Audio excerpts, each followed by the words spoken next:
ریاست کے خلاف پروپیگنڈے میں ملوث افراد کی شناخت کے لیے ٹاسک فورس قائم۔ وزیر اعظم کے حکم پر قائم جوائنٹ ٹاسک فورس 10 ارکان پر مشتمل۔ سربراہ چیئرمین پی ٹی اے مقرر۔ Director F I A cyber crime, director وزارت آئی ٹی، جوائنٹ سیکرٹری اطلاعات پولیس کا ڈی آئی جی رینک کا افسر بھی ٹاسک فورس کا حصہ۔ ٹاسک فورس حالیہ احتجاج کے پیش نظر جھوٹا پروپیگنڈا کرنے والے عناصر کی نشاندہی کرے گی۔ ٹاسک فورس 10 دن میں اپنی سفارشات حکومت کو پیش کرے گی۔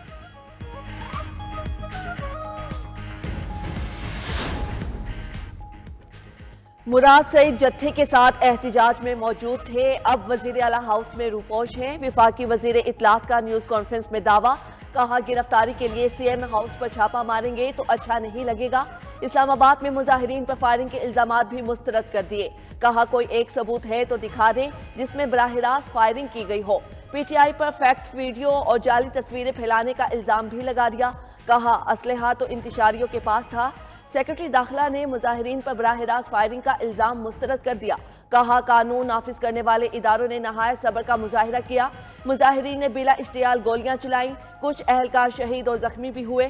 انٹرنیشنل میڈیا میں جتنے مرضی آرٹیکل چھپوا لیں، جواب دیں گے۔ پریس کانفرنس کے دوران اسلحہ بردار مظاہرین کی فوٹیجز بھی چلا دی گئیں۔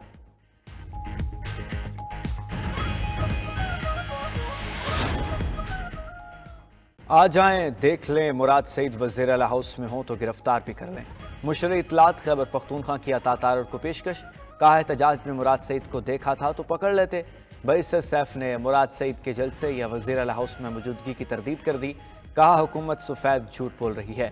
عطا تارڑ کے بیان کی کوئی اہمیت نہیں، حکومت کی جانب سے مسلح کارکنان کا دعویٰ بھی رد کر دیا، کہا ڈنڈے تھے، اسلحہ نہیں تھا۔ پارٹی میں خلیج کی بھی تردید کر دی، کہا سب کو علی امین پر اعتماد ہے، بشرا بی بی بانی کی اہلیہ ہے، ان کا احترام ہے۔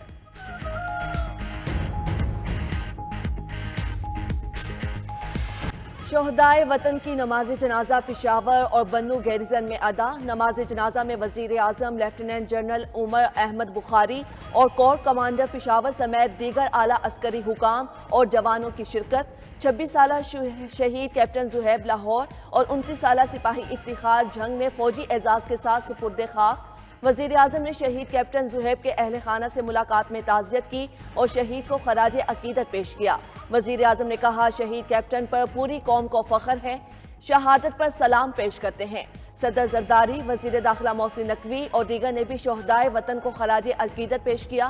بکا خیل اور شیگئی میں 2 مختلف کارروائیوں کے دوران کیپٹن محمد زہیب اور سپاہی افتخار حسین نے جام شہادت نوش کیا تھا۔ مقابلے میں 8 خوارج بھی جہنم واصل ہوئے، جبکہ 11 زخمی اور 2 کو گرفتار کیا گیا۔ کرم کی صورتحال پر اے پی سی بلانا کس کا کام ہے؟ وزیر اعلیٰ اور گورنر خیبر پختونخوا آمنے سامنے۔ گورنر فیصل کریم کنڈی نے 5 دسمبر کو اے پی سی کی کال دے دی، علی امین گنڈا پور کو بھی شرکت کی دعوت۔ وزیر اعلیٰ کا بھی رد عمل، کہا گورنر حیثیت میں رہ کر بات کریں، اے پی سی بلانا ان کا کام نہیں، حکومت بلائے گی، امن کے لیے جہاں جانا پڑے گا جائیں گے۔ صوبے میں سی ٹی ٹی غیر فعال ہونے کی خبریں بھی مسترد کر دیں۔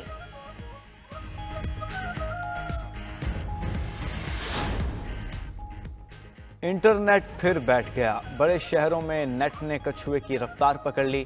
وائی فائی ہو یا موبائل ڈیٹا، سست رفتار پر شہریوں نے سر پکڑ لیے۔ آن لائن کاروبار شدید متاثر، سوشل میڈیا ایپس بھی لنگڑانے لگیں، وی پی این سروس بھی شدید متاثر۔ وزیر مملکت پر آئی ٹی شیزہ فاطمہ کہتی ہیں وزارت داخلہ کی ہدایت کے مطابق صرف ایکس کو بند کیا گیا، سائبر سیکیورٹی وقت کی ضرورت ہے۔